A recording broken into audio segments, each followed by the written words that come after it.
senador José Luis Preciado. Se han incorporado a la sesión, muchas gracias. En esta primera ronda de preguntas, agradezco los comentarios de mi amiga y paisana Graciela Ortiz, vicepresidenta de la Cámara de Senadores. Realmente es un esfuerzo colectivo que ha sido permanente durante muchos años y se ha intensificado en estos años de la administración del presidente Peña. Y el gran reto de todos es hacer que la herencia y el legado que dejemos permita mejorar la calidad de vida, por un lado, de los derechohabientes, de 13 millones de personas, pero también la expectativa de vida de los derechohabientes. Hace apenas unas décadas la expectativa de vida era de 60 años o de 50, y ahora tenemos una expectativa de vida de 75. Hemos dicho que la actual generación de estas instituciones de seguridad social nos toca el papel protagónico de construir escenarios de éxito que permitan heredarle a las siguientes generaciones, es decir, a los niños que están haciendo hoy en nuestros hospitales, una expectativa de vida de 90 años, que pareciera utópico, como parecía utópico que en los años 30 pudiese existir una expectativa de vida de 75 en el 2017. Entonces, ese reconocimiento que apreciamos es para más de 100,000 personas que elaboramos diariamente en la institución. Igualmente agradecer a la senadora Marilena Barrera, muchas gracias Marilena, que tenemos una buena amistad de muchos años y además como exsecretaria de Salud me tocó convivir en varios eventos y reuniones siendo yo gobernador de mi estado. Muchas gracias por todo. Hay datos muy importantes del FOBISTE que ya se han comentado aquí, pero a ver, números gruesos. Nosotros tenemos una demanda potencial en el FOBISTE de 900,000 trabajadores. Esto significa que hemos entregado créditos a lo largo de la vida de la institución por un poco más de 1,600,000. Tenemos alguna cartera vigente, el doctor Godina me corregirá al término de la sesión, pero debe fluctuar entre los 260,000 millones de pesos o un poco más, la cartera vigente de la institución. Tenemos como reto frente a nosotros entonces responder a la expectativa de 900,000 personas, que no significa que lo vayan a demandar todos el crédito mañana o pasado del año que entra, pero que son potenciales demandantes o solicitantes de crédito. Eso nos ha llevado a construir nuevas alternativas de crédito.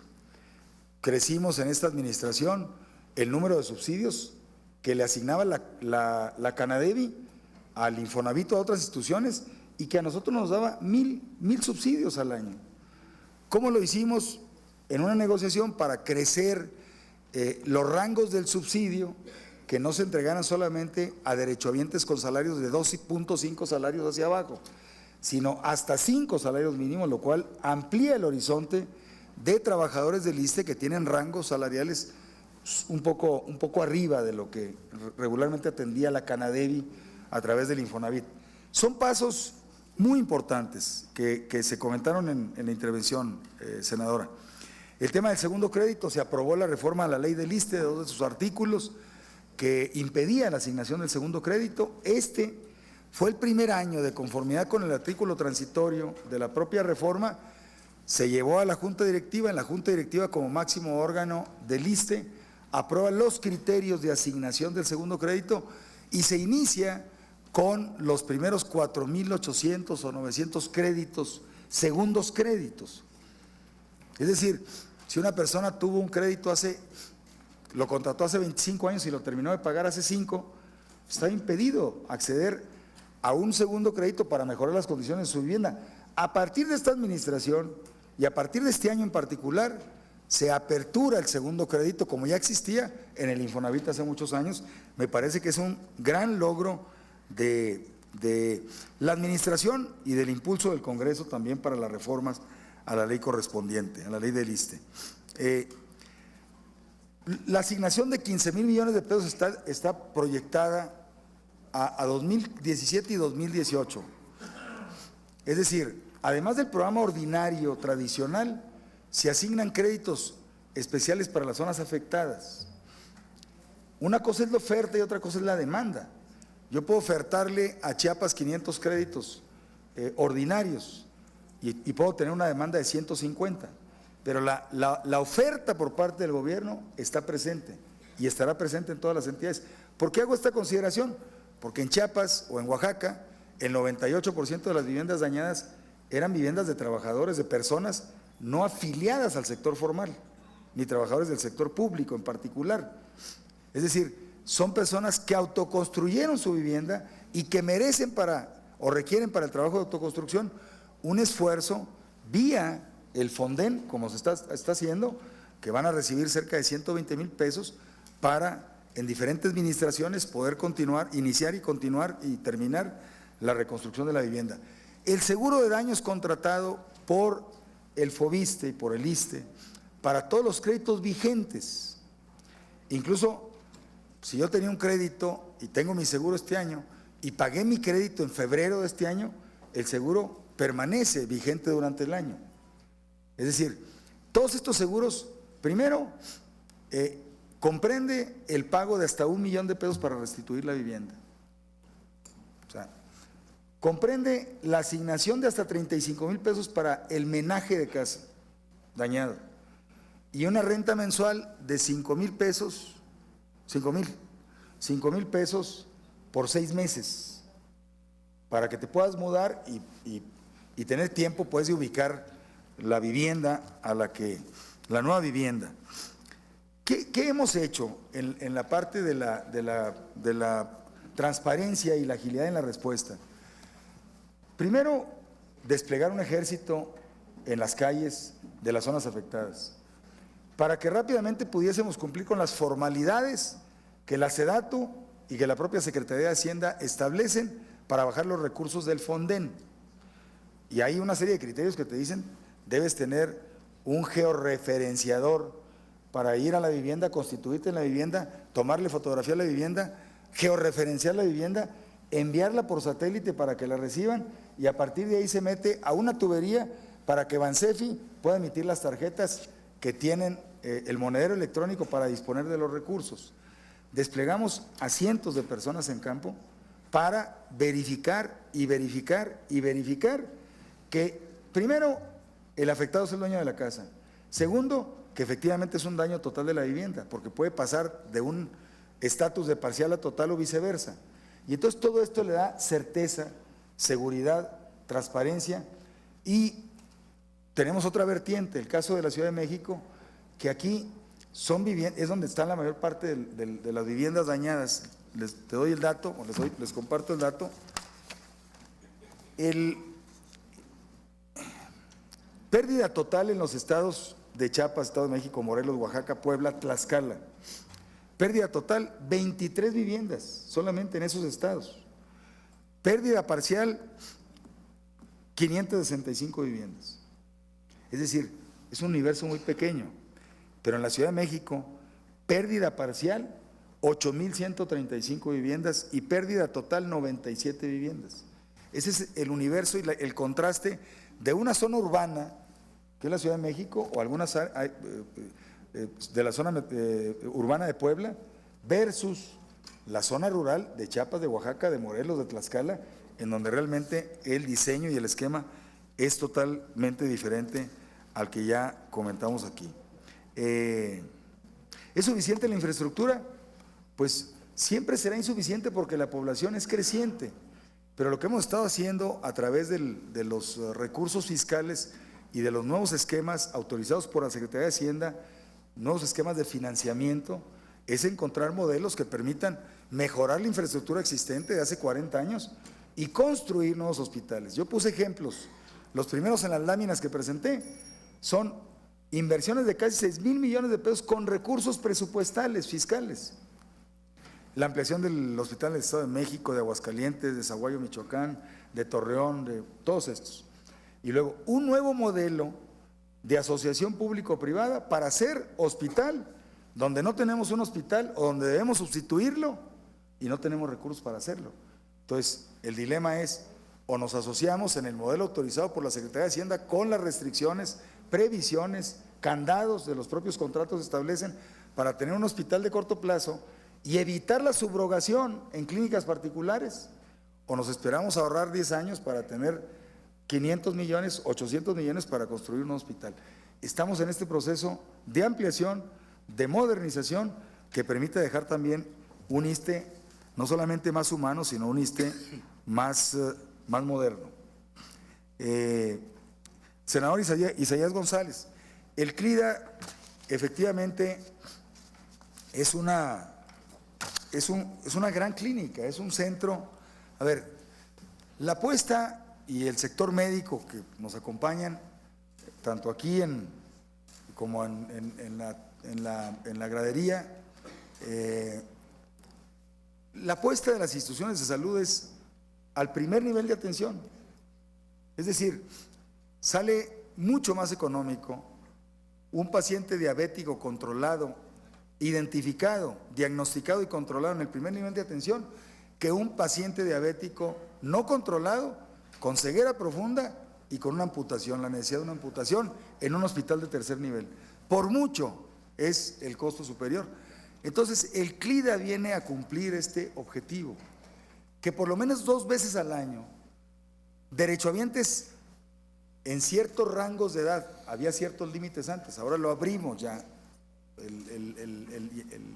la edad, para que pueda ser prácticamente cualquier persona, por lo menos 2 veces al año se puede hacer una revisión integral y que podamos identificar si es enfermo crónico y medicarlo oportunamente y controlarlo oportunamente.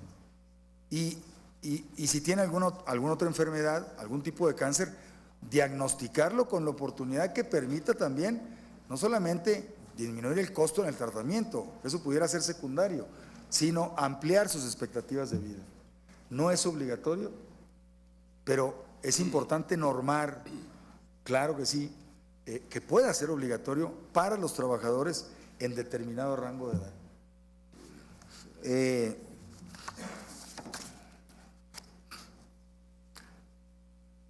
El senador Mayans, incremento en la atención de los hijos de padres trabajadores.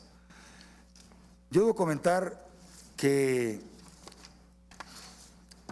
recibimos en el ISSSTE una recomendación en el 2012 de la CONAPRED para recibir a hijos de padres trabajadores en nuestras CEFDIs. Hubo incluso una resolución judicial que en ese entonces se rechazó. Se abrió un debate en función de esto y la Junta Directiva del ISSSTE aprueba a partir del 2014, creo que en junio o julio del 2014, o instruye, por acuerdo de la Junta Directiva, recibir a todos los hijos por igual de padres y de madres trabajadoras en nuestras estancias infantiles y en todos nuestros servicios. Por eso es que crecimos de atender a 20 niños o hijos de padres trabajadores en el 2012 a 2.236 en 2017. Ese es el incremento que hemos tenido. Estoy de acuerdo en incorporarlo en ley, por supuesto. Por supuesto que sería una muy buena previsión que está en línea además con la igualdad y la equidad. ¿Cuál es el incremento previsible en las cuotas y aportaciones del trabajador para dar este servicio? 0. Porque en el presupuesto de egresos de la Federación hay una previsión presupuestal por niño en cada una de las CEFDIs del país. Entonces, lo mismo es si se presupuesta 35.500 niños a 37.500 niños o 36.800 niños. Hay una cuota individual por niño en nuestras CEFDIs, sean hijos de padres o de madres trabajadoras. No habría entonces necesidad de impactar la cuota de los trabajadores en el presupuesto. Eso me parece que es importante subrayarlo. El tema de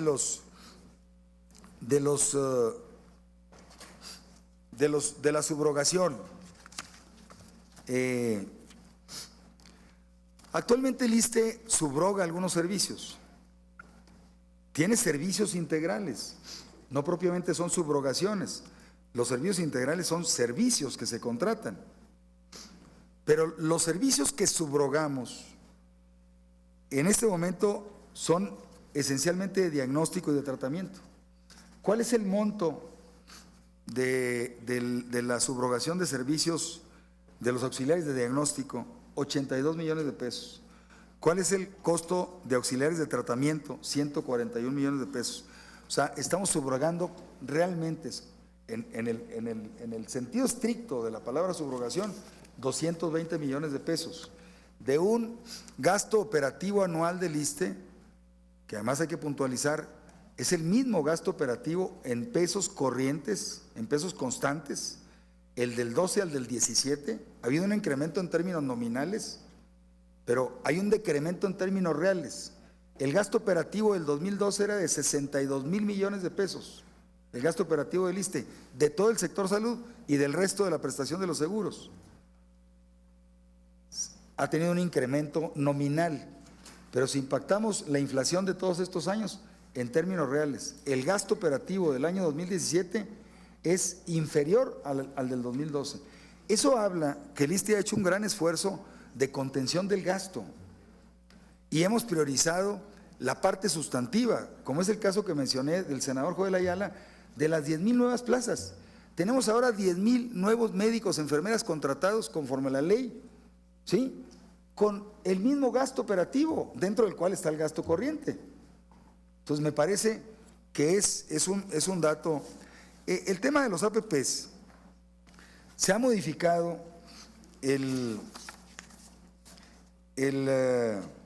a ver, ¿cuál ha sido el comportamiento del APP del 2014 o 15 que se diseñó el Gonzalo Castañeda al 2017? Primero hay que puntualizar, el Gonzalo Castañeda se licitó en el 2014 y está en litigio, porque la empresa ganadora del contrato no cumplió con el cierre financiero, pidió una ampliación, se le otorgó la ampliación, en la segunda ampliación se declara incompetente para cumplir con el cierre financiero, no tenía un fondeador y entramos en litigio. Para que pudiese cumplir, se encuentra en litigio. ¿A qué nos llevó ese incumplimiento del Gonzalo Castañeda?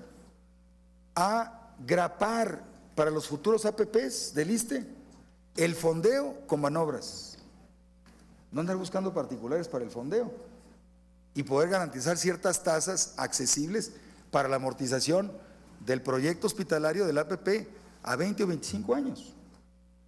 ¿Cuánto ha crecido? Pues ha crecido lo que las tasas han crecido en manobras, 2014, 15, 16, pero finalmente es el único proyecto que viene en el 14, porque el resto de los proyectos son prácticamente del 16, para iniciar en el 17, salvo el de Mérida que fue 15, proyectado al 16.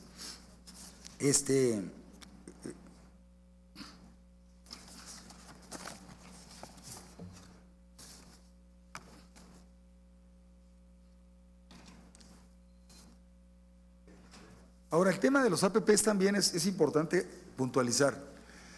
En cuanto a transparencia se refiere,